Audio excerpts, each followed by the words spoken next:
আচ্ছা, তোমার মতে পারফেক্ট রিলেশনশিপ বলতে তুমি কি বোঝো? পারফেক্ট রিলেশনশিপ কাকে বলে বা কীরকম হওয়া দরকার? চলো আজকে জেনে নিই। দেখো, পারফেক্ট রিলেশনশিপ কোনো রূপকথার গল্প নয় যেখানে শুধু হাসি আর সুখটাই থাকবে।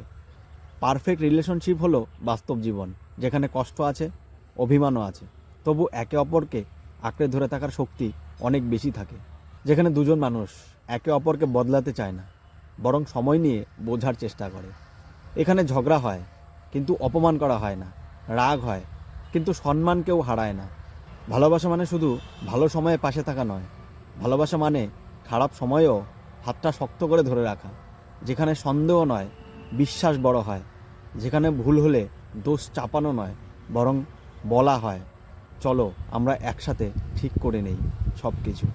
পারফেক্ট রিলেশনশিপ মানে সবসময় একমত হওয়া নয়, বরং মতের অমিলের মাঝেও একসাথে থাকার সিদ্ধান্ত নেওয়া। এটা এমন এক সম্পর্ক যেখানে দুজনে নিরাপদ বোধ করে, নিজের কষ্ট প্রকাশ করতে ভয় পায় না, নিজের মতন করে বাঁচতে পারে।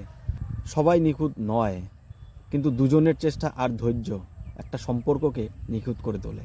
কারণ পারফেক্ট রিলেশনশিপ ভালোবাসা দিয়ে শুরু হয়, কিন্তু টিকে থাকে সম্মান, বিশ্বাস আর প্রতিদিনের চেষ্টাই।